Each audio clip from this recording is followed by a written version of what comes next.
रामू, तू घरात smart meter लावतोयस का? हो भाऊ, लावतोय. पण का बरं? हे बघ रामू, तुला नाही वाटत का की स्मार्ट मीटर लावून तू चूक केलीयस? चूक? कसली चूक? आजकाल सगळीकडे स्मार्ट मीटर लावले जात आहेत. मला वाटतं हे फक्त वीज बिल वाढवण्यासाठी केलं जातंय. असं अजिबात नाही. स्मार्ट मीटर ग्राहकांच्या हिताचाच विचार करून बनवलेला आहे. चला, तुमचे सगळे संशय एक एक करून दूर करू. पण लोक म्हणतात की स्मार्ट मीटर जास्त युनिट दाखवतं. नाही. स्मार्ट मीटर तुम्ही जेवढी वीज वापरता तेवढीच युनिट मोजतं. डिजिटल मीटर मध्ये रिडिंग उशिरा होतं, तर स्मार्ट मीटर मध्ये ते तात्काळ होतं. वीज विभाग दुरून मीटर नियंत्रित करू शकतो का?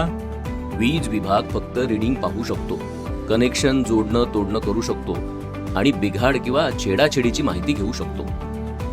मीटर्सच्या युनिट्स किंवा वापर वाढवणं कोणालाही शक्य नाही, कारण गणना मीटरच्या आत असलेल्या सुरक्षित चिप मध्ये होते. तर आपला डेटा सुरक्षित राहतो का? हो, स्मार्ट मीटरचा डेटा एन्क्रिप्टेड असतो. कोणतीही छेडाछेड तात्काळ उघडकीस येते.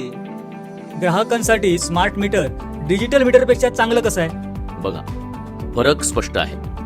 डिजिटल मीटरमध्ये मॅन्युअल रिडिंग, अंदाजे बिल आणि तक्रार सोडवण्यास उशीर होतो. तर स्मार्ट मीटर म्हणजे स्वयंचलित रिडिंग, अचूक बिल, तक्रारीचं तात्काळ निराकरण आणि विजेवर तुमचं पूर्ण नियंत्रण. मग ग्राहकाला थेट फायदा काय? स्मार्ट मीटर म्हणजे रीडर न येता अचूक बिल, वापरावर थेट देखरेख आणि तक्रारींचं त्वरित निराकरण. आपल्या स्मार्ट मीटरमुळे सकाळी 9 ते सायंकाळी 5 सोलार हवर्स मध्ये घरगुती ग्राहकांना प्रति युनिट 85 पैशाची घसघशीत सवलत सतत मिळते. जेव्हा मोबाईल, बँक, रेल्वे यासारख्या सेवा स्मार्ट होत आहेत, तर मग आपला मीटर स्मार्ट का नको?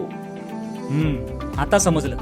पुरेशी माहिती नसल्यामुळेच मी स्मार्ट मीटरला विरोध करत होतो. म्हणूनच योग्य माहिती असणं गरजेचं आहे. स्मार्ट मीटर सुरक्षित आहे, पारदर्शक आहे आणि भविष्याचे तंत्रज्ञान आहे.